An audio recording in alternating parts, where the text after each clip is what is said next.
This is your place for all things Detroit Red Wings and all things Chicago Blackhawks. With your hosts, Jordan Linscott, David Barnhouse, Nick LePage, and Tim Stompanato. This is the Stick Blade Podcast.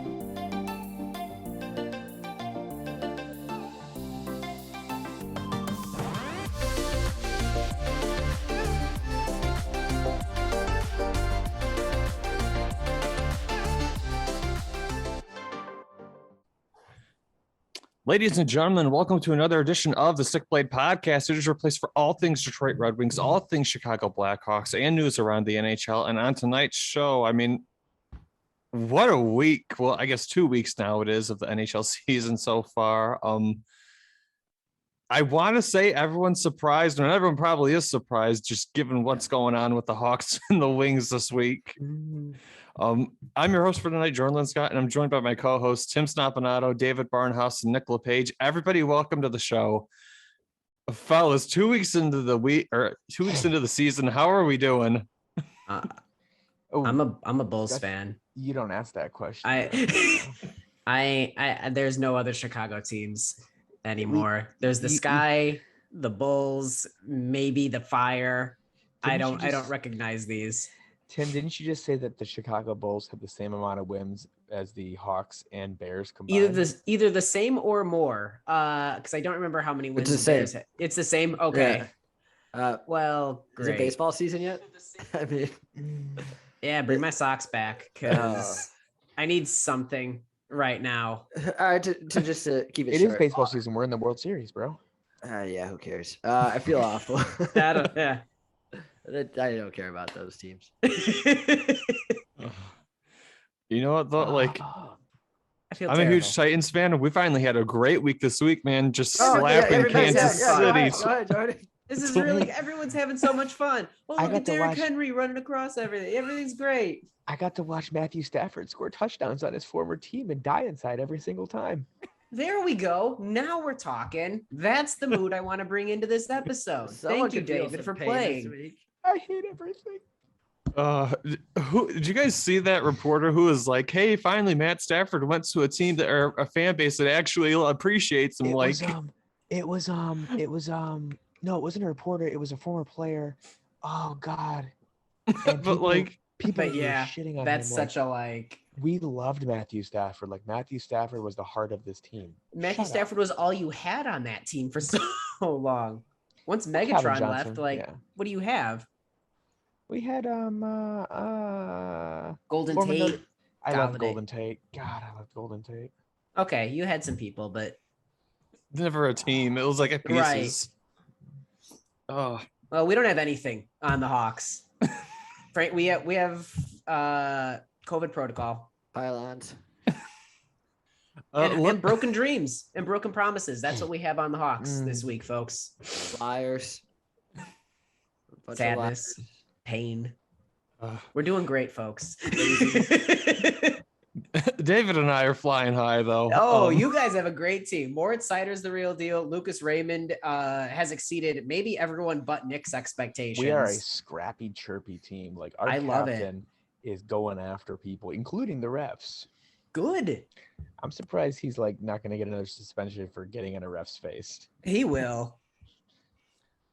So this is a Wings and a Hawks podcast. Let's go to walk through the show because there's a little bit, not even a little bit, I think like a decent amount actually for both clubs to talk about this week. I mean, the regular season is back, and to say that all four of us are shocked, I think is definitely an understatement. First off, on the Wings side of the podcast, the team's continuing to play well. Are they, just lighting up teams 6-1? No, but they're hanging in just about every single game that they're Except in. Montreal. Yeah, Montreal, though, has been the only blowout game they've had, though, this season so far. But what was the Calgary score? I feel like that was not good either. It was 3-0, so it wasn't like that terrible. Yeah, that's true. Also, the fact that Lucas Raymond is the first Red Wing to have a hat trick at the age of 19 since this guy by the name of Steve Yzerman. So just kind of a fun announcement to have. the fact that Moritz Seider, this guy who came in from Sweden last year, was drafted 6th overall, Iceman caught all sorts of crap for. Yeah. He's just, logging 20 plus minutes a game. Logged 23 or 24 last night against a full NHL roster. No big deal. And he's bodying people. Yeah, just doing everything. Not a big deal at all for the Wings. Also, the fact that Alex Nedeljkovic, even though he's not playing for the Carolina Hurricanes anymore, he still looks like a competent NHL goaltender. There's going to be growing pains. He's not playing in front of behind Carolina's defense, but he's not been bad. All things considered, he's made some great saves, great movement, and he hasn't had a ton of weak goals, which is good. It's good to see, consistency with this young goaltender who Detroit thinks probably could be a starter, once they really start filling the team out. The fact that Philip Hronek has gotten scratched, just there's a lot of, I guess, question marks around what's going on with that situation.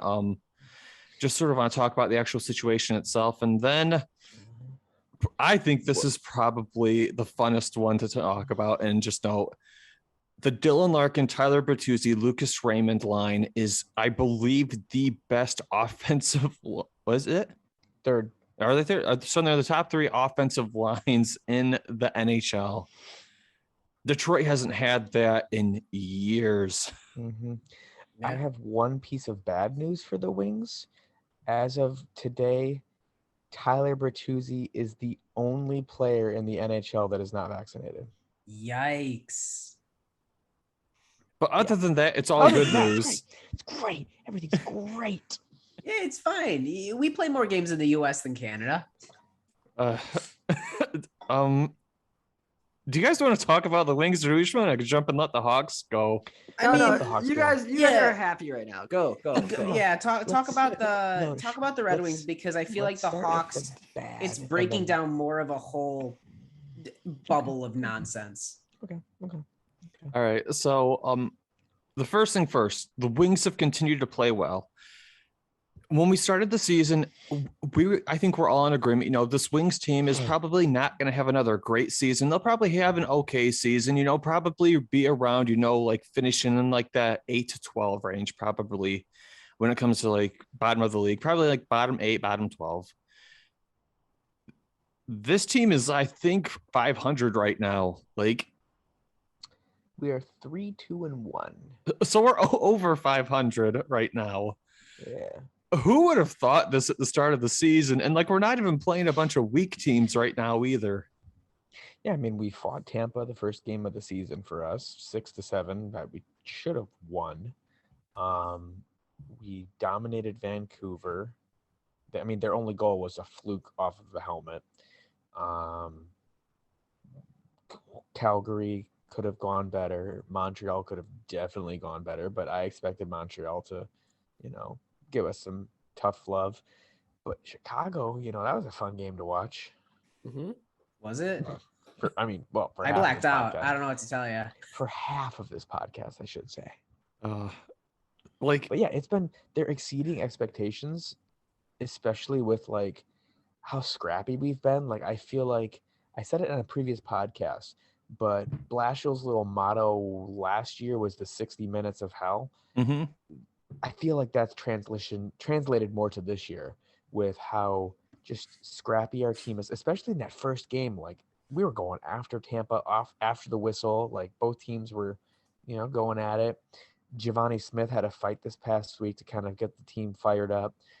Moritz Seider is just bodying people like, they're peewee players. It's just fun, especially with our young guys like Seider, like Raymond.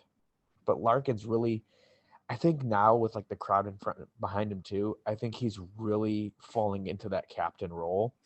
And like with the sucker punch. Yeah, but he said refs aren't going to do it. So it's like Thanos at the end of one of the Avengers movies where he grabs the glove, fine, I'll do it myself. And that's what he's doing. And I Yeah. love it. Like, he got another penalty against Montreal, I was telling you guys before the show started, where he was getting just hammered in the back and he grabbed the guy's stick and the ref called him for a hold or whatever it was. And he got in the ref's face. Like, what the hell are you doing? Again, I think I mentioned this last week. I love seeing Larkin as fired up as he is. He's not taking anything from anybody, even the refs. Like, this is something that we used to see Jonathan Toews do. He was not afraid to start barking at the refs if he felt that, him or somebody on his team was done dirty. This is the mark of someone who wants to fight and who wants to win, knows they can win. And so there's that hungry fire in them that they're just not taking they're not lying down. That's a sign of a team that wants to win. Yep. I love it. The piece of news that I think is really fun to talk about, Lucas Raymond netted his first career hat trick at the age of 19. The Wings have not had a player do that since Steve Yzerman. I know, we've only seen 6 games of Raymond so far, but the kid absolutely is better than advertised. I put it out on Twitter. I will eat crow when I am wrong. I was wrong. Lucas Raymond is absolutely ready for the NHL. Oh, looks great. For sure. I'm trying to remember, and I'm sure I'll get called on. I think I was on the fence. I'm I think he'll start in the AHL, but I think he'll work his way pretty quickly. I was wrong too. But the thing I love was his last goal was just a thing of beauty. But for my Hawks fans, there was a Sam Gagner effect in that goal if you missed it. Yeah, there was. That was a smart play by Gagner too. Yeah, Gagner had a nice little tie-up with Toews to give Larkin. You just basically opened the pass lane, yeah? Yep. And I'm oh, Gagner, and involved in the downfall of the Hawks. But classic Gagner. God, he just has that eye for goal. Him and Zadina too. Zadina has the eye for the goal, and Zadina's gotten better at. He has the eye for finding someone else with the goal. Last year we saw him. He was phenomenal with finding the puck. That one no-look pass beginning of the season. I want to see those two together. Oh, that would be dangles, bro. That said, with Raymond ascending so quickly, the depth that you have and the balance between your scoring lines really is phenomenal. When Vrana, we were talking about this before the show. When Vrana comes back, you put either Suter or Fabry on that third line, and you've got a really deep and exciting team to watch. Yep. That's something that you haven't had in a long time. That's the thing. I'm assuming they're going to keep Raymond basically stapled to Larkin. You've got no reason to separate them at this point. So, like you said, when Vrana comes back, you either move Fabry or you move Suter to the second line. Could be either, yeah. Detroit's forward group has gotten just sneakily good this past 2 seasons. They've made some they're small tweaks, but they're tweaks that have mattered. Yeah, I remember looking back at our Boltman interview where he said Detroit was missing that prolific star scorer. What if that's Raymond? They might have just gotten it. Yeah, I mean, again, we got to pump. He's still very young, and it's a long season. But if he keeps this up, he had 4 points against Chicago. He had a goal 2 games previously. 2 games, yeah. So he's got a touch. It's not he's been hot right now. And we're going to see, as we said, it's a long season. There's going to be cold periods. But are they going to be frozen cold, or is it going to be cold this game, but he's back this game? Right. The other Wings rookie this season who's really been making a lot of noise, Moritz Seider, the kid comes from the draft, getting drafted 6th overall. A bunch of people freak out on Steve Yzerman and say, you guys could have drafted this kid down farther, traded back, whatever. Wasn't there rumors that, who was it behind us? Vancouver was actually, or Buffalo, someone was going to take him. I think it was Edmonton, actually. Yeah, there was a team looking at him, and Yzerman snatched him because he knew he was going to be gone. Mm-hmm. But so the kid gets drafted 6th overall. A bunch of people freak out and are like, hey, this kid wasn't expected to go until the teens. You guys could have drafted, or you guys could have traded back, got extra picks. He goes to Grand Rapids, looks okay. Goes to Sweden, looks phenomenal. Comes to the NHL, and as a rookie, he's already logging more than 20 minutes a game. In fact, versus Chicago, he logged 20, I think it was 23 or 24 minutes. Plays all situations already, as far as I'm aware. I'm pretty sure I saw him on the penalty kill that game. Detroit, I think, has their number 1 defenseman, and they've got him already when he's like 20 years old. They didn't have to wait till he was 23 or 24 to have him. Oh, it's so beautiful. I mean, that's his style of hockey. And I've said this before, it's so different than Rasmus Dahlin or someone coming into the NHL granted, him coming in at 18, not only is he younger and a little smaller, but his style of play as an offensive defenseman takes time to transition to the NHL level. Moritz Seider, who has spent time playing with men, he was cooking a little bit. He comes in at 20, physically more built, and he plays that strong two-way, borderlining a little more defensive, but really a strong shot as well. That's the kind of play that translates to the NHL game a lot easier. His size and his age help. Again, 20 is super young, but coming in with a couple years of professional experience under your belt with that style, there's no doubt that Detroit is using him as an all situations number one defenseman. And like, that's the thing. Like, is he playing second pair right now? Yeah, because he's a rookie. Like, you almost never will throw a rookie defenseman on your top line. You shouldn't, right? But like, as a second pair defenseman, he's looked fantastic. Like, he's not a liability anywhere. He's good at reading plays. He can shut down, and his passing has been, I think, probably one of his strongest parts of his game. Like, he looks like the complete package. Like, yeah, 6 points in 6 games. I like. What more do you want from a rookie defenseman? You can't ask for anything more. He's defensively sound. Yeah, like he's getting involved on both sides of the ice. Like, that's the thing. Like, he's not a 6-point defenseman because of the fact that like he's constantly shooting and like generating that. He's a 6-point defenseman because he's helping with breakout passes. He's helping facilitate on the blue line at a power play. Like, it's a two-way 6 points. That's the thing that's important. Like, you can't discredit that. Like, playing a defensive style and getting 6 points, that's huge. Yep. The other piece of news, Alex Nedeljkovic he's looked kind of shaky at times for Detroit, but overall, he looks like a competent NHL goaltender right now, which is what the Wings need him to be. The Wings aren't trying to win right now. They want a guy who they think in 2 or 3 years can be a certified starter. And Alex Nedeljkovic, I think he's progressing that way. There's definitely some transitions that he's having to make, just given he's not playing behind Carolina right now. But the Wings are getting stronger. He's looking like he's getting more comfortable, and he's still making big saves. Like, I'm thrilled about the pickup. I liked it when we did it, but like a third rounder right now for like a backup goaltender right now that's going to probably become a starter. Not bad. Yeah, I mean, when we made that trade and I looked, I'm like, this kid's young. He was a Calder finalist. Yes, it was for Carolina, who's an amazing team. But still, as a goalie, that's, not an easy position. And, yeah, he let 6 in against Tampa, but it's Tampa. It's Tampa. Like, if I had a brick wall that I built behind me and I stood in front of goal, Tampa would still put 7 past me. And again, I want to point out, Vasilevsky let 6 in against the Red Wings on less shots. Yeah, so like that's hockey. But like, I love seeing him play. Like, he's got a good mentor behind him with Thomas Greiss. Like, Greiss is no fluke joke or anything. But it'll be exciting, like you said, in the coming years when we start becoming a contender again, and he could be our number one.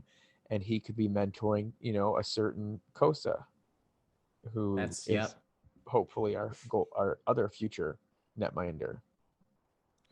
I can't remember if I touched on it. I can't remember if it was last week or it was this week, but Sebastian Kosa was actually named the WHL goalie of the week. So, fun stuff. God, what a pick! I did not expect him either. Players. I thought we were going to draft Wallstedt. Was that the Jesper Wallstedt? And when we drafted Kosa, I'm like, we didn't get Wallstedt. And then I just started Googling Kosa. I'm like, no, I'm actually very happy with we got Kosa. We got Kosa. The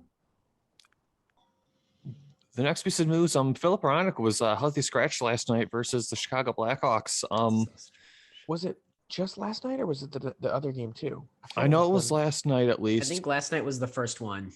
Okay. because I had him on my fantasy team and I switched him out for Seider because that was a big announcement that he wasn't going to play. Yeah.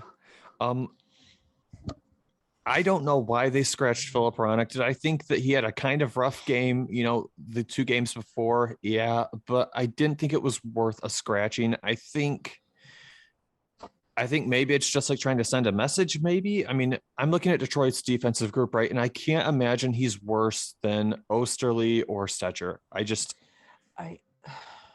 don't know if it's sending a message to him because I don't feel like Blashill would be doing that to him.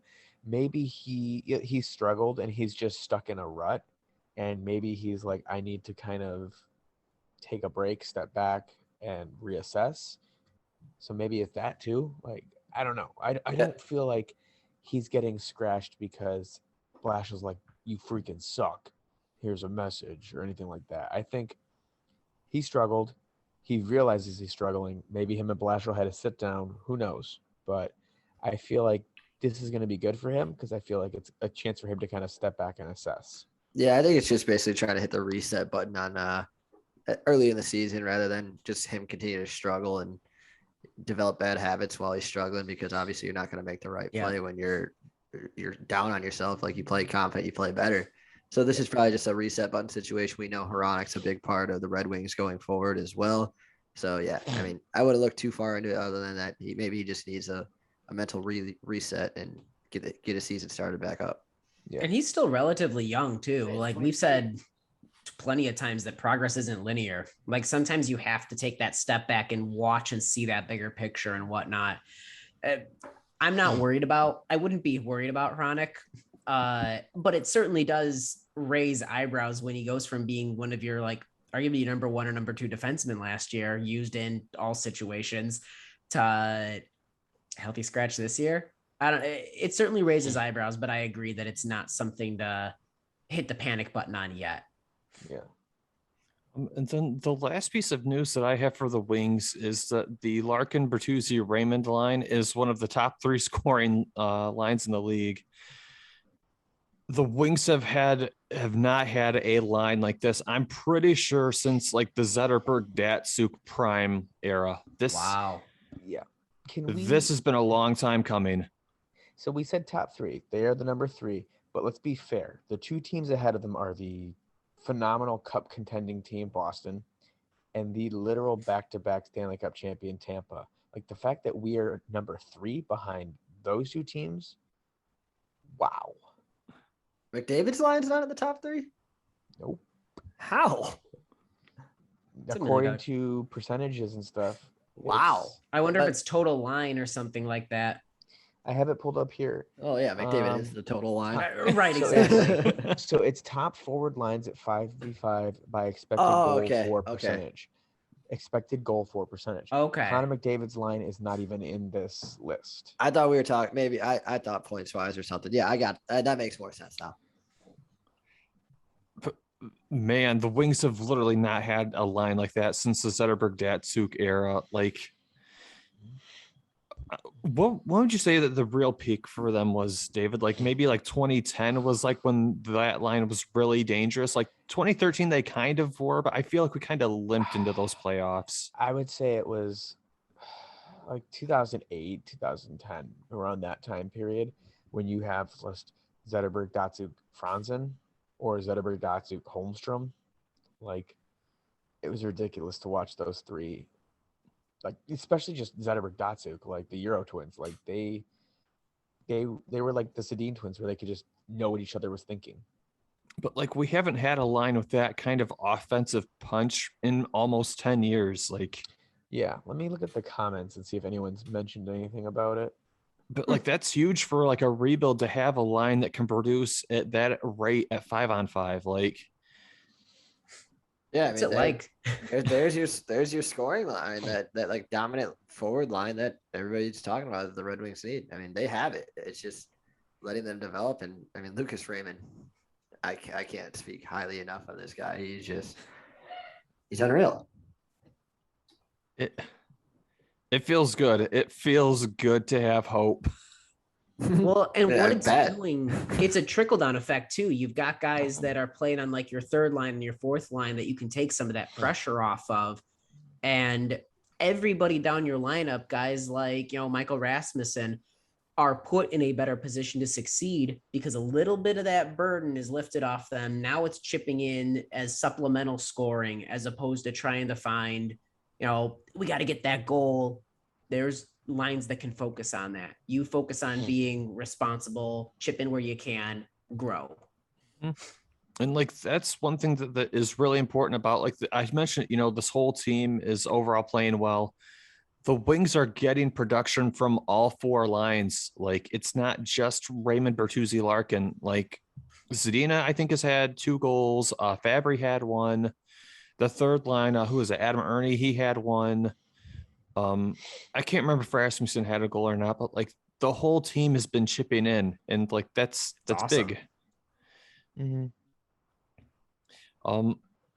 But no, like the Wings, it's great being a fan right now and like finally seeing the fruits of a rebuild coming together. Like we've been waiting a while for this, and it's finally starting to feel good again. Like 2 years ago, Jordan, we were just we lost again. Like every time we did our flash forwards, we were just like loss. Are they doing too good right now though? Are they playing too good? Peaking at the wrong time. Looking at Tankathon, we are 13. That's too good. That's playing too good. You guys need Shane Wright. Like just even if we were top 3, we wouldn't get Shane Wright. Hate to say it. It would be right. Like Bet would be like he'd pull the Red Wings ball and be like, oh, sorry, it slipped out of my fingers. I don't know which one it was. I do a little sleight of hand. And Yzerman's just gonna sit there like, motherfucking son of a bitch. There it goes again. Whatever. He'll pull somebody at like 8th or something that everyone's looking at. Like, where did you find this person off board? And he'll pop in and be a 40-goal scorer. And what do you know? Better than Connor McDavid. Yzerman. No, that is, as much as I don't want you guys to like succeed, as terrible as that sounds, it's nice to see you had a plan. When I joined this podcast, the Wings were at the bottom of as low as they could go. And you've got a plan and you've followed through with the plan and you're seeing your internal growth, the right trades, the right moves. You're being rewarded for your patience right now. Yep. That's not right now. I think that we're seeing how a rebuild is successful when it has a vision. And I think that the Hawks are countering that with trying to rebuild, retool, whatever you want to call it now, when there is no clear vision and you don't have a united front on what you want to do. Yeah, it's almost like every move the Red Wings make, they're like, you can see how it unfolds in the future. It's like, that guy could be a third pairing D-man down the road, or he's a big shutdown defenseman. I mean, it just seems like even the little minor moves, they all make sense. Everything makes sense. Like the timing of contracts, how they have it structured. Yzerman, he has a plan, as everybody says, and it's looking bright for you guys here soon. Yeah, you got to trust the Yzer plan. And in all of the decisions he's made, the only one I've never been a fan of was the Perlini trade. But every other thing he's done, Fabry, bringing in Stetcher, bringing in Nedeljkovic is a great one. Yeah. Yeah, Nedeljkovic. God, who was the other? Adam Ernie was a good one. Besides Stetcher last year, John Merrill. Yeah. Merrill was great. The draft picks he's made, like Berggren looks like he could be something special soon.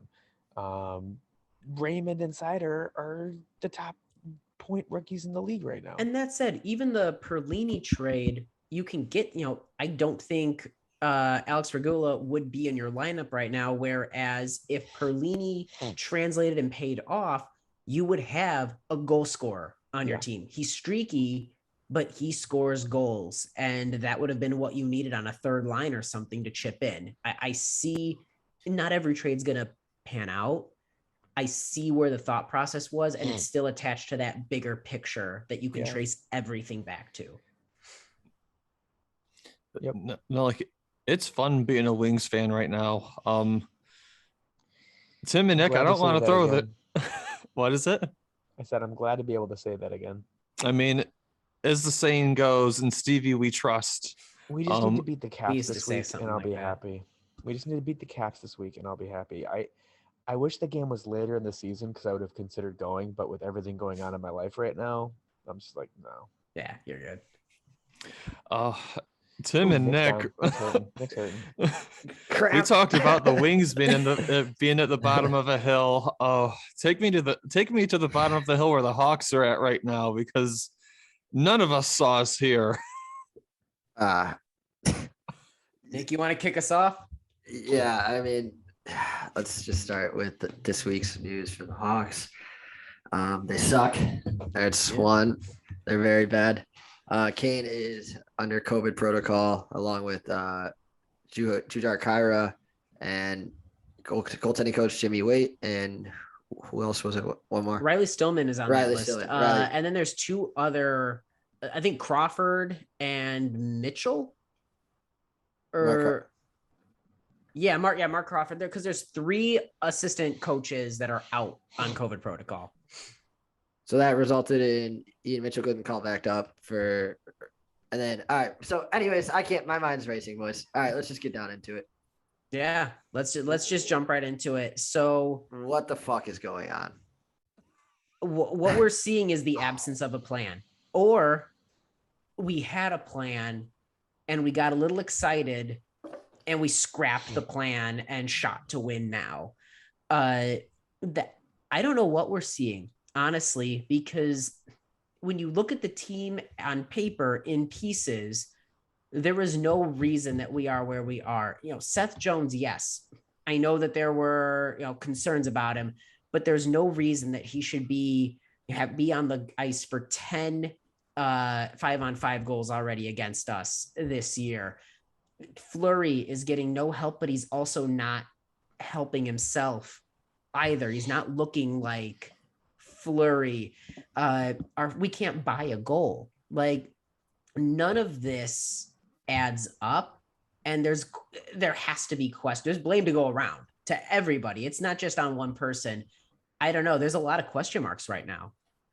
Yeah, it's painful. It's been awful to watch. It hasn't been fun. Like Tim and I entering the season, like playoffs. Hawks are going to the playoffs.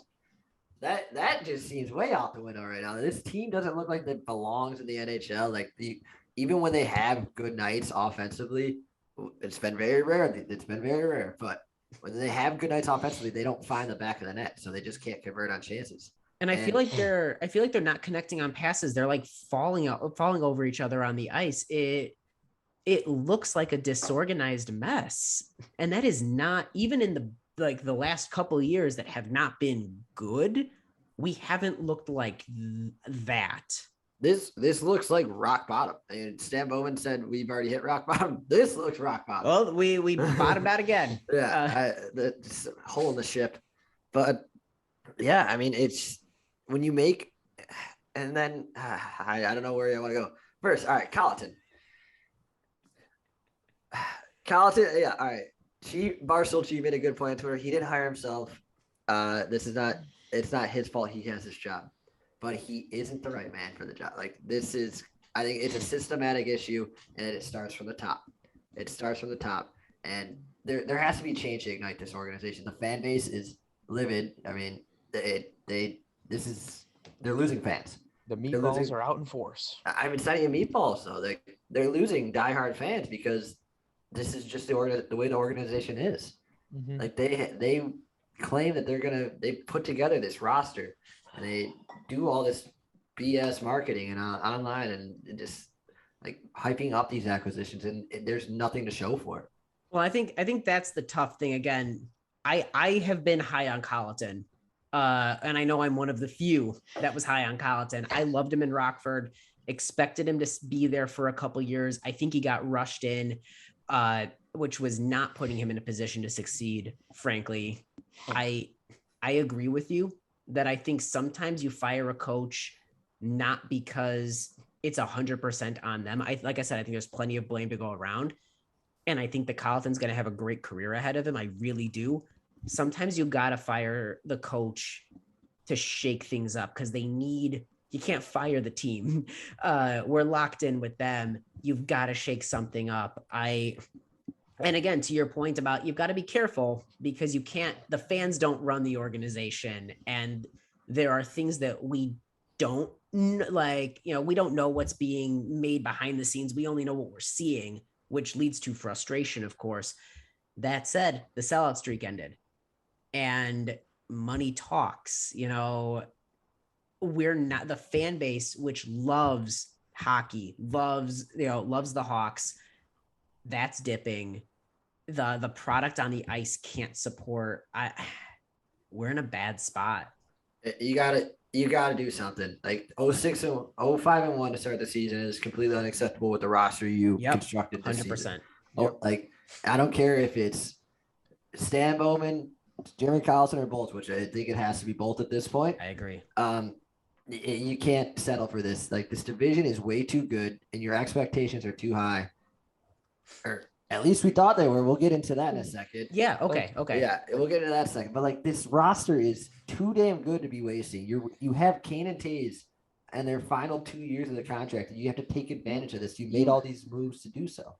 You have the current Vezina winning goalie looking like a fish out of water, just flopping around, everything's getting by him. And I think the defensive system is still an issue. I don't know what it is that's so hard to. Well, even Murphy looks like he's uncomfortable. Yeah, and he's been in it since. And he looked fun. He's gotten better every year. All of a sudden, he took a huge step back. It feels like, which is outrageous. Yeah, he shouldn't be taking steps back at this point. He should be who he is, and it's a drastic step back. Something's wrong.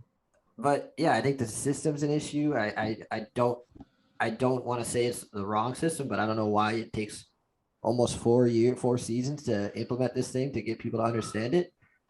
But David, like you said, David, you acquired the Vezina winning goaltender this offseason. Well, hold on, the Hawks want to backtrack and say, just because we're losing games or just because we made these moves all this offseason doesn't mean we deviated from our rebuilding plan. Get the fuck That's outta the here. thing that I have the biggest issue with. Save your jobs.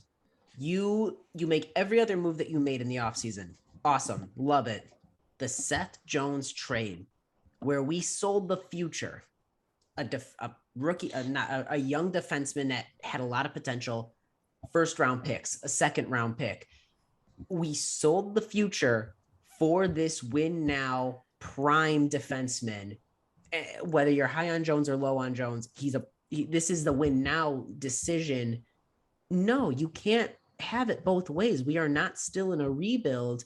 If you're making those moves to win rebuilding teams, I don't care how excited you are. Don't trade multiple first round picks and a young defenseman. Nope. Yeah, no, you don't. I mean, you don't go get a Vezina winning goalie. You don't get a Seth Jones. You don't trade your first round picks. You don't go get Tyler Johnson, who has Stanley Cup experience. You don't try to get all these depth forwards and these these goal scoring forwards and Jujhar Khaira, who's going to add physicality to your fourth line.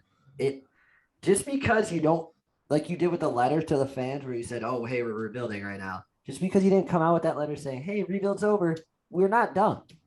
Like these moves you made this past offseason shows you want to win. And because you suck, you want to say, oh, no, we're still rebuilding. Like what pieces do you have for the future? You have none. No. No, we gave up those pieces. You might still get that first round pick this year. You might.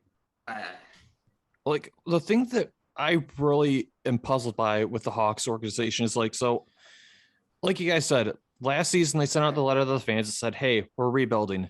And I think for the most part, a lot of fans, at least from what I gauged online, I'm not in Chicago, but from what I gauged online, a lot of fans were okay with it because of the fact that, you guys had won three cups in like 6 years. So how can you be mad at the organization for giving you 3 cups in that period of time and saying, hey, we have to go to the bottom of the hill at this point? Like, I'm pretty sure almost every fan I met was on board with that plan. Yep. But like you said, you guys basically sold the future this offseason. Like Boquist, who I'm high on the kid still. I really think he's going to be good over in Columbus. Oh, I did too. Like you got rid of him. You got rid of another first rounder. Yeah. You guys got rid of Duncan Keith and got rid of him to Edmonton. So like, and that the was thing a is, great like, move. yeah, and you guys didn't retain any salary on him. You guys picked up Seth Jones, a guy who is what's he, $9.5 million, I think. He Or is he will be 9? next year. Will be. I think Okay. he's 4.8 right now. But so a guy who's basically $9.5 million for 8 years. You guys get, like we've said, the Vezina caliber winning goaltender of last season. And then which we got for nothing. I want to point out we didn't sell anything to get him. Right, but you still acquired him, like you're still taking that on. And then you also made other additions this offseason. Like, even for the meatball fans, as we call them, they're not dumb. Those aren't rebuild moves at all. Like, when the San Jose Sharks went out and got Erik Karlsson off of the free agency market, Sharks fans weren't stupid. They knew that team was trying to win then. Yeah. Like, come on. Like, the Hawks organization has to give their fans a little bit more credit than that. No. Yeah, it's ridiculous that they might say, oh, we haven't deviated from the plan. Then where'd our first round picks go? Where did our promising young defensive prospect go? And I want to build off that too. Do you think Marc-Andre Fleury came here? Like, this guy almost threatened retirement this offseason when he traded here. What do you think the Hawks did when they acquired him? Like, to convince him to stay and play? Hey, we're trying to win. Yeah. You see the roster we're building? We're trying to win. Mark, I know you were just playing in Vegas where you came very close to going to the Stanley Cup final again. You just won the Vezina. How'd you like to rebuild with us? Yeah. How would you like to come here for a year and teach Kevin Lankinen? No, we're trying to win. There's no reason. Yeah. Fleury could have rode out into the sunset with the Vezina. No, the Hawks brass convinced him, hey, we're trying to win a hockey game, or we're trying to win the Stanley Cup. We're trying to make the playoffs. Look at the roster. We got this new shiny toy in Seth Jones. We got Tyler Johnson. We got Patrick Kane still. Jonathan Toews is coming back. This young stud, Kirby Dach. Like, at least bite the bullet and have some nuts. Like, you made these moves that I was supportive of. Yeah, I don't want to bash Stan completely because I was on board with some of these moves. I remember talking about every one of these moves that came around, and for 90% of them, we were both like, hey, wait a minute. Yeah, this could work. Like, we're putting all these pieces together. If we build on what we had last year, add these pieces, there is no reason that we are not a playoff team. Like, it theoretically extended the window, which for the first time in a long time, that felt like a reality. Toews was coming back. We had all of this, like, for the first time, a good, like, hope going into a season. And I think that's the biggest issue, is that they built this up and they said, this is it. This is the chance. We're going for it. And maybe they haven't deviated from their plan, but the issue is their plan changes every year. Well, that's the thing. They don't have a plan. I 100% agree. Stan Bowman's a guy with no plan. He's scrambling for his job, and he has been for a couple of years. And I've been a very pro Bowman. We used to say, in Stan we trust. And I did. And I no longer believe that he has the ability to guide our future. To carry over what Nick was saying about them with their plan and how we haven't deviated from it, don't say that. Like, you run a sports team, a professional sports team. Come out to your fans who are the lifeblood of your team and say, hey, listen, we had our rebuild plan, like we had said before. We saw an opportunity after last year where we exceeded our expectations with these young players. We made the decision to cut the rebuild short and acquire pieces that we felt would help us win. Now, something is going wrong with the plan. We're going to figure it out for the best thing for you, the fans, to give you a team you can cheer for. Don't fucking come out and lie to your team and say, your fan base, the lifeblood of your team, the people that pay the tickets to go to the game, to pay your salaries and all this crap, say, oh, no, we're still rebuilding. It's, like I said before, where'd the first round picks go? Yeah. Where did Boquist go? It just makes this organization even more hard to root for because, like, not the team. It's no. the organization as a whole, like obviously we don't want to touch on anything about the lawsuits that we'll find out later. And yet it's in the back of it's in the back of my mind. Yeah, it's still in the back of our minds, but we also have front office lying to it. Our president coming out and saying, announcing the sellout streak's over, saying, oh, but this gives new opportunities for new fans to come in and see the Hawks. Like, no, you're pissed off about that. You're losing money. They miss me with that shit. Like, the whole organization is just lying to us. And that's what pisses me off the most. Stan is going to the only thing Stan can do to save his job would be firing Colleton, but I think they're going to go. What does that together. do at that point? Yeah, right. They're going on together. I don't trust Stan Bowman to hire another coach. This was his guy. He had 4 years to do this. He's got this great team on paper in front of him. If it's not a Jeremy Colleton issue, it's a locker room issue. But when it's a locker room issue, it all translates back to the coach. Still goes back to being a coach. Yep, exactly. It's frustrating. And I don't even know if they're deliberately. I don't even know if they're deliberately lying to us. I think they're just scrambling, and I think they are shifting every day. And it's like, no. Like, we're still doing this, but we're also doing this. And I think that they are just in this panic mode now. And again, we don't want to touch on the lawsuit, but I think there is something to be said about the fact that there was a lot of very negative publicity for the organization over the end of last year and into the summer, and some moves. One could argue that a bunch of moves were made to not to distract, but certainly to re-energize and re-excite and try and heal the organization. If you want to put the most positive spin on it, you can. It's hard to look at these moves in a vacuum when you know there's a looming shadow in the back. You know what I mean? Oh, for sure. I want to do a quick subject change because we're talking about Colleton, firing Colleton, all this stuff. Wait, hold on. I think Jordan had something he wanted to say. Well, like when I look at Chicago, I think the problem is that you guys are trying to have a war on two fronts. Like, on one front, you guys are trying to make the playoffs. You guys are trying to, make this push and get fans in the stands, drum a pipe for the team, which I get that. But on the other front, you also have this reality that you don't have a lot of just grade A prospects in the system. And so management is trying to push this rebuild front on this end. And then they're also trying to push a playoff front on this end. And you can't do both at the same time. David, me and you saw this with the Wings from 2013 to 2016. This team that on the sinking ship. Yeah. Yes. You're trying to fix a broken leg with a Band-Aid. Either admit that you got the broken leg or just do something to fix it. You can't keep bringing in Stephen Weiss and other players. We need to just tear it down. And they finally did.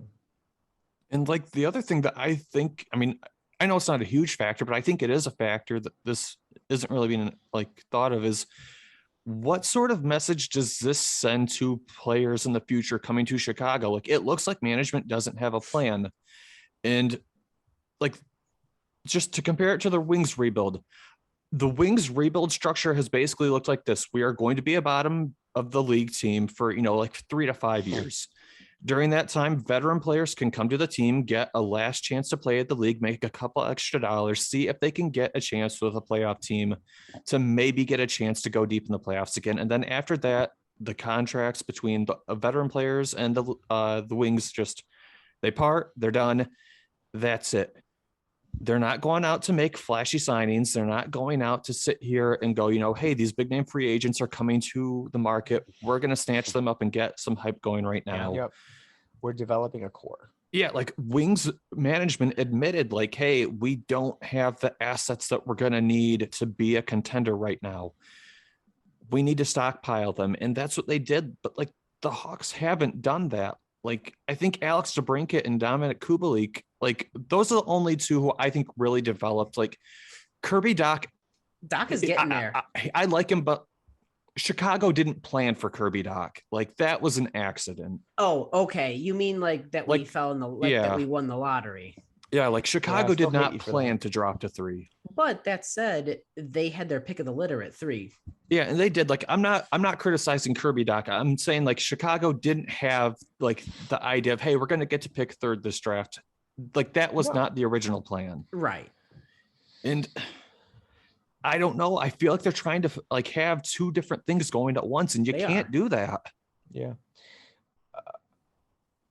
So my subject changed. We were talking about it, and you kind of touched upon it a little when the Wings were sucking and when we weren't really doing well. Jordan, how do you feel about Blashill now compared to like what's going on with Collison and other stuff? This is an interesting question. Yeah. Because I'm starting to buy in a little bit. Like, I see what he's doing. I'm still not 100% sold on Blashill. I'm more sold on him than Colliton. Definitely more sold on him than Colliton. Cool. Sorry, my bad. But like, I feel like he's getting the pieces that he's been clamoring for, like the guys he helped develop down in Grand Rapids, especially. But I think things are starting to click for him, in my opinion. Like the thing is, like if you look at Wings lines this season, like he hasn't really been running the blender all that much this past like 6-game stretch. Like the Bertuzzi-Larkin-Raymond line has been pretty consistent. The Suter, Fabry, Zadina line has been pretty consistent. He's kind of blended the bottom 6 a little bit, but like those 2 top lines, he hasn't really blended unless either like somebody is just not producing or he's trying to generate something different for a shift or two. I mean, one would argue that you don't have to go to a blender when things are working. And this might be the best setup that Blashill has had. And the most consistency that he's seeing in his lines. Yeah, like literally he has not touched that top line at all. Like I think there were like 2 shifts I saw in the Chicago game where he had Zadina out there instead of Raymond, but that was probably because they were getting ready to do a line change and then they had like a puck transfer. And so you have to have 5 guys out there. Like, but other than that, he hasn't been line juggling. And to be honest, I think the team's better for it. I think we only line juggled because our team was atrocious and we're just like, well, let's just try something new. You got to find something that works. And once you find it, boom. Just to bring this back, I'm the Blackhawks also set a record. Yeah, we did. Let's not take away from the fact that the Blackhawks still found a way to set a record in this year. Good for you. What is it now? The exact number is 320. 320 some minutes. Regardless, they have set the record for longest start to the season without a single lead. And that I like that. Again, I mean, this all translates back to the early goals. I mean, I think every game besides the Islanders game, they've allowed a goal in the first 5 to 10 minutes of the game, if not seconds into the game. Right. So, I mean, it goes back to, again, system. Like, how do you come out this flat 6 games into the season? Every single game. It's frustrating. This feels like rock bottom. I guess that's the only bright spot of this season right now is like, hey, we might have already hit rock bottom to start.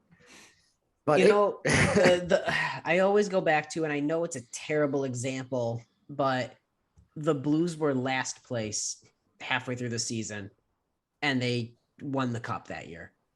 Like, and there's no reason. Every team hits a bad slump.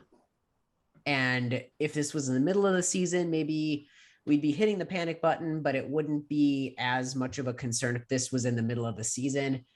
I'm trying to find anything right now. And there have been periods that we've looked good. There have been games that we've looked not terrible. We're just not seeing a consistent effort. We're not seeing consistent product on the ice, and we're not seeing that translate right now. Yeah, it's just like, how do you come out game after game trailing as early as 14 seconds to 10 minutes into the game? Like, it's like there is no sign that I don't know, like all these guys are coming out like publicly defending college, and I know they're hockey players. This is essentially what they do. They don't, but they're still like, they're going above and beyond what a hockey answer would be. Yeah, like keep it short. Like, hey, he's our coach. We believe in the system. But like they're going elaborate. Like, guys, if you have to defend him this much, clearly there's what does something he have wrong. on them? What does he have on them? Yeah, like Jesus Christ, you got some emails to Lee Colleton or some shit? And it's just so hard to gain momentum when you're always trailing. Yeah, the soul is sucked right out of you. I mean, the fan base is sucked out. Because your whole style has to change. Like, okay, Yeah. Now we're chasing we gotta go. Yeah. You can play fun hockey when you're winning. You're gripping the stick a little too hard, and you know you're not developing chances. So, I mean, let's continue with the awful news. Patrick Kane tested positive for COVID. Did he test positive? Shoot. Yeah, that's why he couldn't play. I mean, he was in COVID protocol. I mean, he's still in protocol. God, that's awful. Yeah, he tested positive. I thought he was just still in like the protocol, trying to whatever it was. He couldn't post 2 negative tests though before the Red Wings game. I think that's why. That's fair. So, yeah, I don't know what that means, but I know that he's in the COVID protocol. So that's still terrible. So obviously, awful news. Hopefully, Caners and along with Jujhar Khaira going and Riley Stillman and Jimmy Waite. Hopefully, that's all going well. We need Kaner on the ice this year. So tough week. It's been a tough week for Blackhawks fans. Quit lying to us. Or make up your mind. Yeah, choose a route and stick with it. I just want a vision. I just want one who you thought they vision. were. Yeah, they're not who I mean, maybe they will be, but the fact that you're getting booed off the ice 3 straight games. That's rough. 3 straight games. Jordan, we never booed the Wings. I don't think Wings fans booed. Like, I think they understood, like, yeah, this is going to suck for a while. I think the only game that during that awful season that I heard boos was, what was it? It was the 8-1 loss versus Tampa, the one game I think that we had the boos. And then there was another one where it was another 8 goals against game, but that was it. I mean, there was still a lot, if I remember correctly, there was still a lot of people calling for Blashill's head. Oh yeah. There were definitely a lot of people. You might not have had boos on the ice, but yeah. But I love him now. I'm going to tattoo I Heart Blashill on my chest. I'm going to hold you to that. You've heard it here first, folks. It's recorded. Your kid's going to be like, Dad, what's that? Oh, this is Blashill. This is Blashill when he won 7 Stanley Cups in a row, son. Don't play games.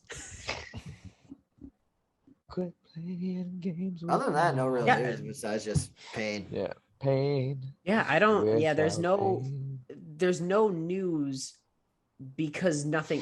This is the news. It's not good. And yeah, I mean, fuck, I don't know. I want to say something positive, but I truly can't. I'm trying. I can't muster anything. Hey, when we get to the star of the week, you can, highlight someone in that shit pile. And I'm gonna, because I do have people that I think deserve it, in comparison to where we're at. But yeah, as a whole, as a product, things aren't good. This is a low point. This is awful. Hawks are bad. Hawks are dead. Hello, darkness, my old friend. You know what, Nick? You said you wanted a positive. I'm gonna mess up the quote a little bit, but I'm gonna quote Eddie Olczyk in the post-game broadcast. Well, if there's one positive to take away from the week or from the game, it was that the Hawks got that 3rd goal versus Detroit. Yeah, I mean, yeah. My positive for the game was that it was over. And I got to turn it off. Yeah, exactly. I did love hearing, was it Foley that was going on and on against ESPN? The fact that the Kraken couldn't even see their first home game, Kraken fans couldn't see their first home game if they didn't have ESPN, and warning that was going to happen to Blackhawks fans. Yeah, Foley. I think it was Foley. I think he sort of went on about ESPN, which I don't know. I agree with. I don't think the blackouts should exist. Not in the digital age. Yep. I think if it's a local team, you should be able to watch your game regardless. But I don't know. It's always good to hear Foley and Eddie O. All right. There are a couple, just 2 really quick pieces of league news that I want to touch on really quick. The first surprise team, the Buffalo Sabres, the wheels will fall off. Just wait. What happened? Just wait. It's a slow burn. And those are dangerous. It's like there's a fire in the electrical, in the wiring in the house. So you don't know it's going to burn until it's up in flames. Yeah, it's coming. They're not good. But who would have thought that they'd be 3-2-1 to start the season? Not me. We are 3-2-1 as well. So it's besides the point. But no, I still haven't freed Eichel. I thought that was crazy when I was looking over the standings this week. Oh, it's insanity. The whole world is upside down. And then Jack Hughes, man, he got drafted. He was the first overall draft pick. I believe it was 2 years ago. I feel like he's arrived at the NHL. He's had a great season so far. Is he on IR right now? Yeah, he got a dislocated shoulder, which does suck. But you are right, Jordan. He started off unreal. 100%. I think a lot of people were expecting just this is when he's going to pop off, and God damn it, he is. He was. Both him and Capo Caco were really starting to hit a stride. They both got hurt. I think Capo Caco's back on the ice, but both of them have really started to hit their stride, and they took a couple years, but I'm really excited to see what those two do now that they're adjusting to the league. Yep. We can move on though to the flashback and the flash forward segments of the week. Great. So let's start with the flashback. So the flashback is a segment where we talk about the week that was for both the Chicago Blackhawks and the Detroit Red Wings, just sort of recapping the games that were played. So just really quick for the Wings side of the podcast, they had a 4-1 win over the Columbus Blue Jackets, a 3-0 loss to the Calgary Flames, the 6-1 meltdown to the Montreal Canadiens, and then the 6-3 win over the Chicago Blackhawks. The 4-1 win over the Blue Jackets, I think we all pretty much saw this coming. Korpisalo got absolutely shelled by the Red Wings. Yeah. What was it, 40-something shots against him? It's finally good to see the Red Wings putting up, more than 20-something shots. I love it. So, they won that one pretty handedly.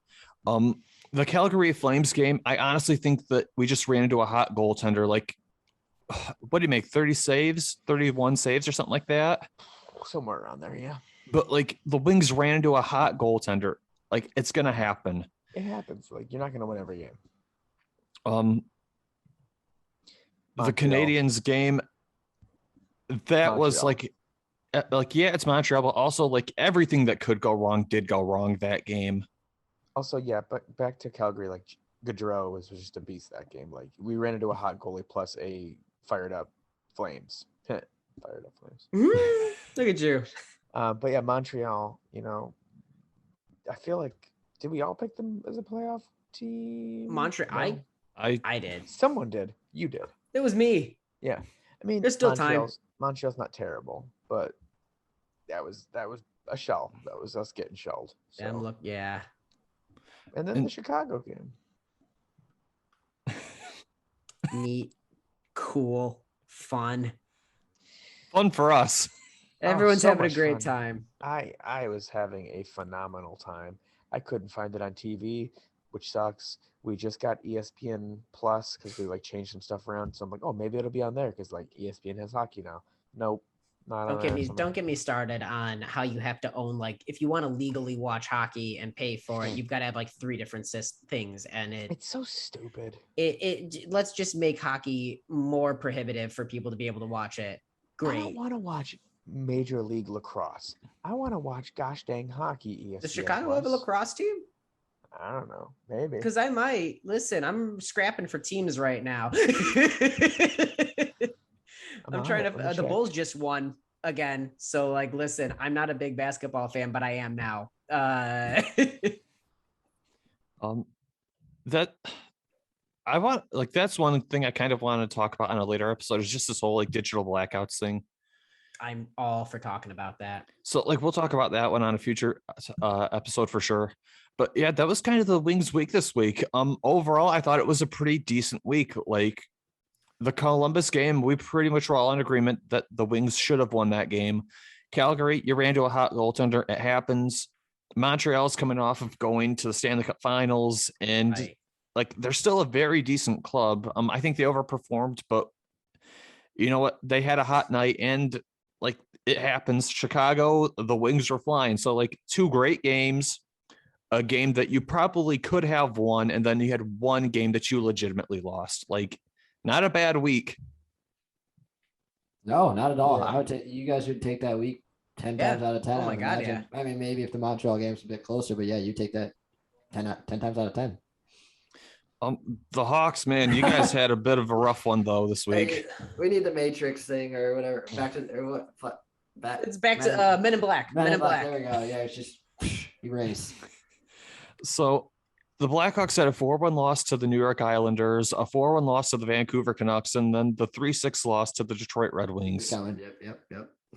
Like the Islanders game, I thought you guys looked fine for like the first two periods, and then like you did the Red Wings of 2 seasons ago, and you melted down in the third period. The wheels just came off in that first period was the best period I've seen out of the Hawks this year, frankly. Well, Nick, you were at that game, right? Yeah, I was in attendance. All right. Paint us a picture. What was the mood like? All right. Well, I mean, to start off, I don't want to drag this on too long, but I will go into to start off. Obviously, it was very cool being there. You know, the fans seemed into it at the start. You know, Jonathan Toews had this welcome back Hawks fans, and like, we play for you, like you guys are part of this team. This is why we do it. And like it was Jonathan Toews voicing over all these like highlights and basically saying like, you guys are the Chicago Blackhawks. And you know, awesome.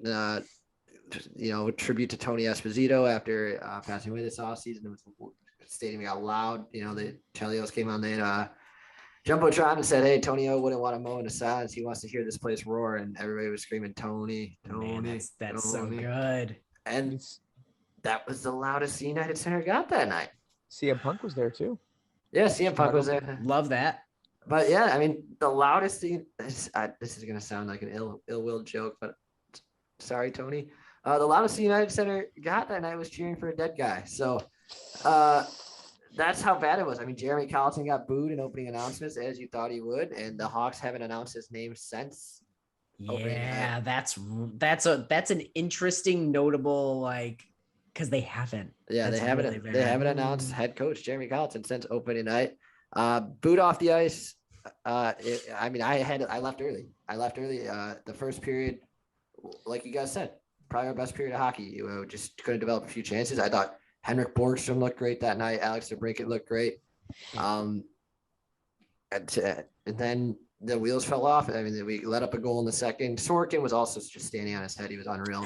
Yeah, I mean, you're going to run into that as well. Yeah. And they've got a tight defensive structure. Yeah, I went into it knowing like, hey, the Hawks need to play a great defensive game, and maybe 2 goals wins this.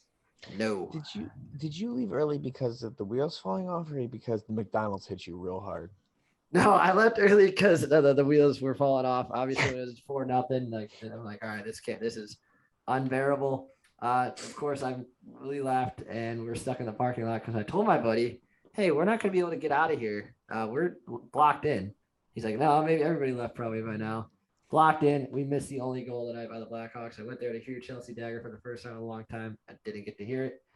But yeah, embarrassing. It was the worst the United Center's ever felt while I've been there. Like, it was awful. I mean, After the first period, it was just, we felt great. Everybody was high spirits. Second period goal go loud. Like, all right, we still played. We outplayed them most of the second too. Third period came around and it was wheels just fell off. And then as for the rest of the week, just Vancouver. Embarrassing. It was embarrassing. Yeah. Vancouver, a struggling team. Just got our wheels blown off by them. And then you got Detroit, where Lucas Raymond put on a show, and it just felt 20 times worse because we just got done watching the Bears get their ass kicked, and then we had to watch the Red Wings kick our ass. So, all in all, just embarrassing. It's okay. I mean, if I could hug you right now, I would. Sorry. I don't have a lot to add to this. I mean, we're not in a good place right now. There are little victories that we have. You know, I think Toews has, while he's not at his like peak physical, spot yet. He's still looking good and like is conducting himself as one of the better players on the ice. That's a big thing. And we certainly missed his faceoffs. I thought Lankinen has looked good. We have not had a game where we've let in less than 4 goals. And that's really frustrating. But I think a lot of that has to do with there's miscommunications and a lack of chemistry and understanding with the defense and our forwards. I thought that Lankinen has honestly looked all right.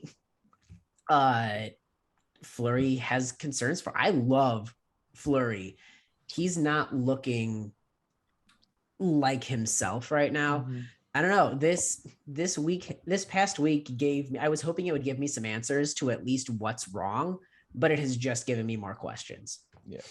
I just want to change the subject again. Sorry. I had to rewind back to one of Jordan's league news things when we talked about Buffalo.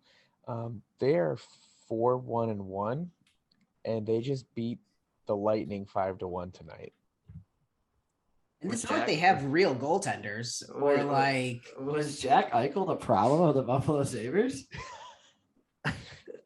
Like Tavares was for the Islanders? Yikes. But yeah, 5-1. Maybe it's just a team that like they know that there's no expectations of them. Drake Cagula with a goal. Love Drake Cagula. Sorry. Hinostroza got a goal tonight, I think. Olafsson, Hinostroza got one. Remember Vinny? Had got one. And Victor Olafsson got 2.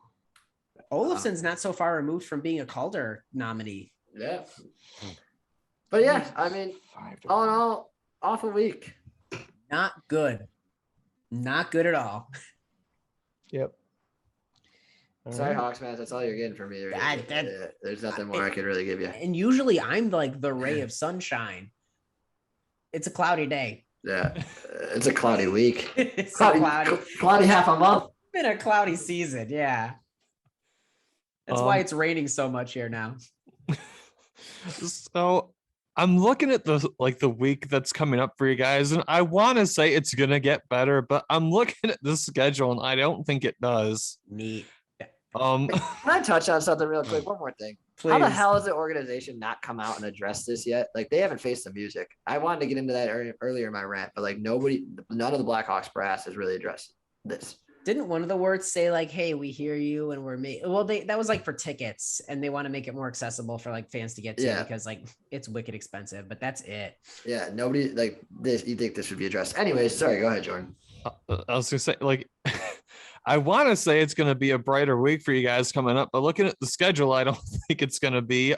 Let's go ahead and move over to the player of the week segment first before we go to the flash forward. Good. Yeah, Jordan, I know what ours is already. Like, take it away, David. You guys in congregate again? Yeah, Jordan and I, the delegation for the Stickblade Podcast Red Wing side, hereby name for Jordan and myself Lucas Raymond as the player of the week. I mean. The guy, he had 4 goals this past week and an assist. I don't know if he had an assist in the other game, but he had 4 points in his hat trick game against the Blackhawks. Like, remarkable. No one else deserves this honor this week than him.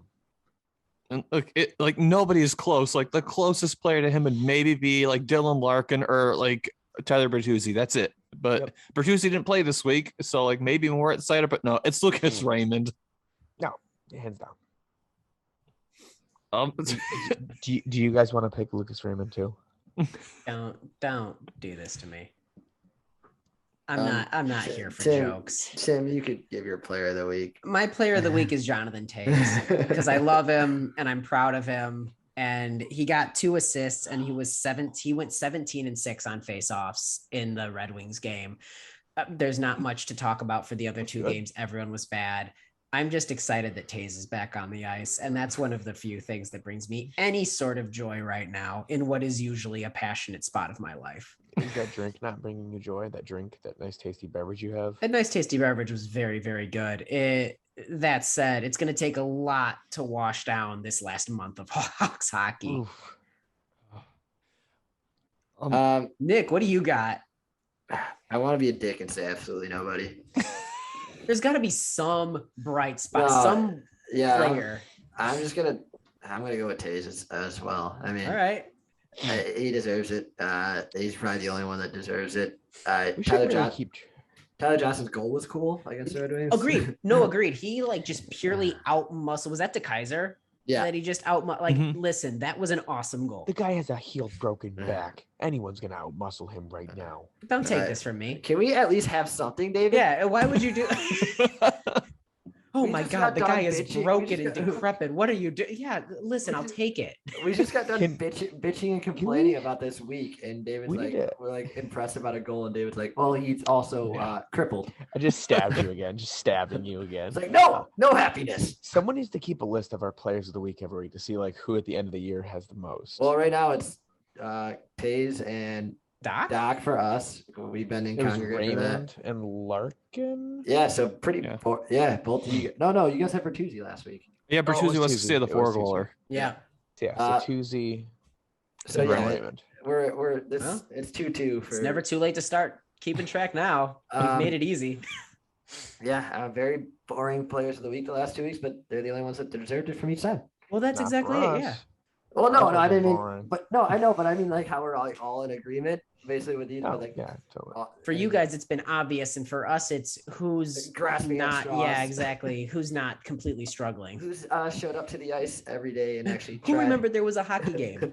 who didn't put their pants on backwards? Oh, you put it in the net. That's how it works. I plumb forgot. Yeah.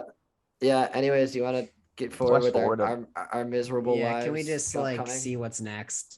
All right, so let's move on to the flash forward. For anybody who's watching, it's a segment where we talk about the week that's going to be coming up for both the Wings and the Hawks. First off, the Wings upcoming week is going to be a game versus the Washington Capitals on Wednesday, a game versus the Florida Panthers on Friday, and then we play the Toronto Maple Leafs on Sunday. So a 3-game week for us this upcoming week. The Capitals, I don't think is a win. I think they're still as strong as ever. I like Kuznetsov, Backstrom, Ovechkin, Oshie, Carlson, Tom Wilson. Like the team is Anthony Mantha was an addition who's been decent. Like the Caps are still the Caps. No, I can't pick the Caps. I don't like the Caps. I don't like Caps fans. So I have to go with the Wings over the Caps. God, you sound like me talking about Dallas. The Florida Panthers on Friday. That's a loss. Yeah, I don't know what else to say. It's a loss. Like they're 6-0-0. I would be happy if that game went to overtime. I would be thrilled if it went to overtime. We even picked up a point, but okay. That's a L. Yep. And then the Toronto Maple Leafs on Sunday. Weirdly enough, I think we can win this game. The Leafs have not looked that good this season. I could pick that. I could pick a win too. Like, I feel like the Caps game should be a loss. I think it's probably a loss. No? Okay. So no. David's thinking it's a win, but that's like a personal reason. Personal. The Panthers, we both chalked up as a L. And then the Maple Leafs is maybe a W, like just based on record. So I think the Wings are going to have to come back down to earth a little bit this week. But the past 2 weeks has been great, being like sky high. My disdain for the Caps isn't the Caps. It's the fans of the Caps. Even before their Stanley Cup, I would have students and adults say just how great they are. They're the greatest team in hockey. And I'm like, you haven't won anything. Stop saying that. So that's why. Moving on. I love it. I love seeing a little bit of spite and pettiness. I approve of it. The Blackhawks, you guys have a really rough week coming up, though. We have a fun challenge to face. So on Wednesday, you guys play against the Leafs.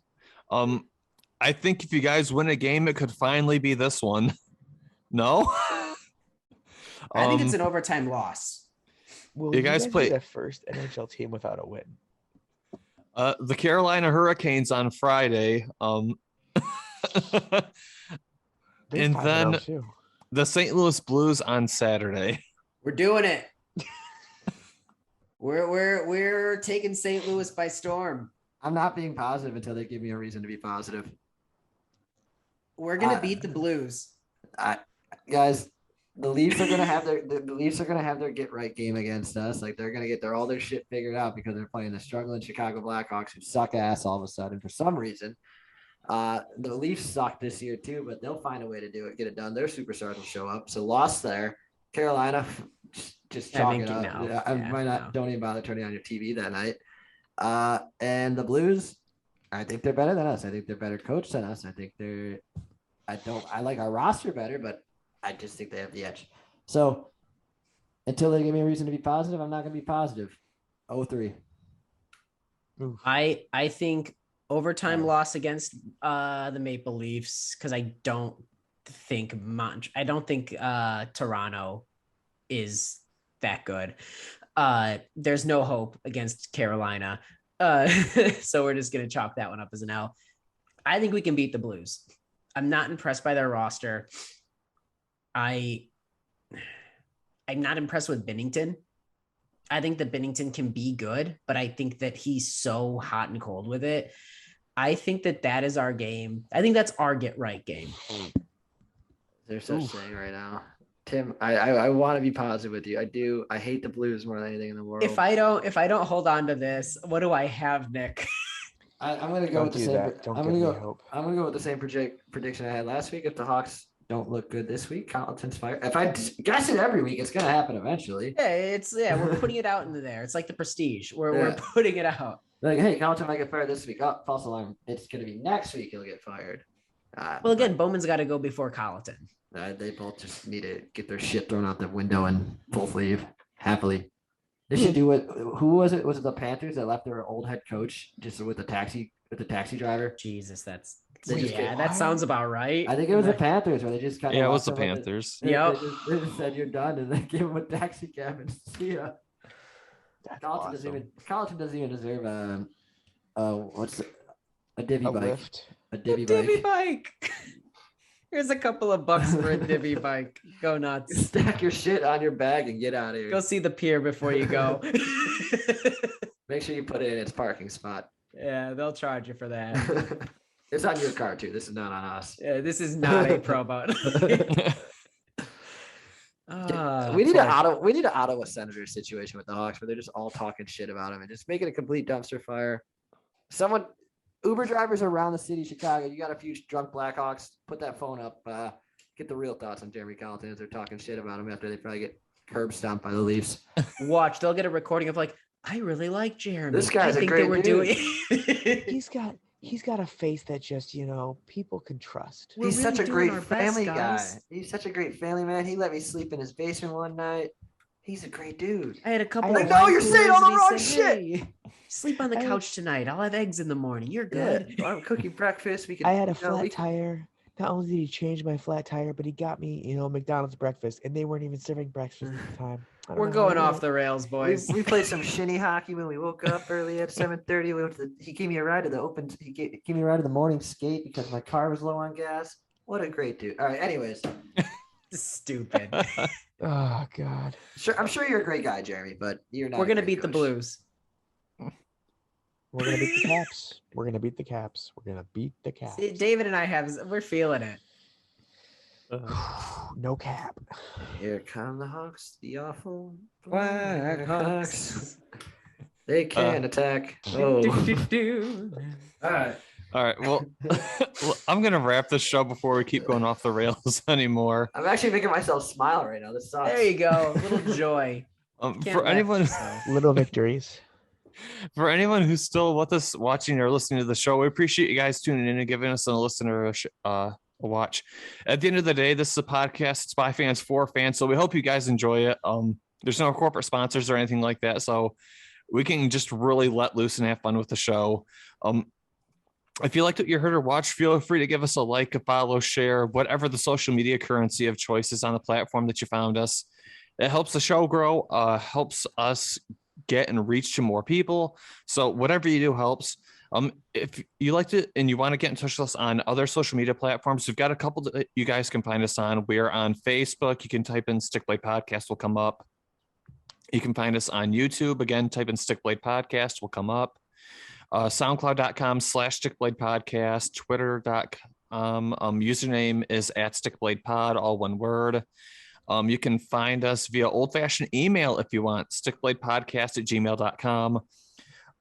We're even on Apple Podcasts. So whatever your podcast platform is of choice, we're on there. You can give us a follow, a share, whatever. Anything helps. And also feel free to give us any sort of like fan feedback, criticism, show topics, stuff like that. We haven't had any fan mail in a really long time on this show, and it'd be nice to have some for old time's sake. So feel free to send us some. But that's going to be it for our show tonight. For myself, Jordan Linscott, and for my co-hosts, Tim Stompanato, David Barnhouse, and Nick LePage, this has been another edition of the Stick Blade Podcast. Everybody take care of yourselves, stay safe, and in the meantime, everybody, let's enjoy this hockey season. It's still going. Let's go. It hasn't started yet.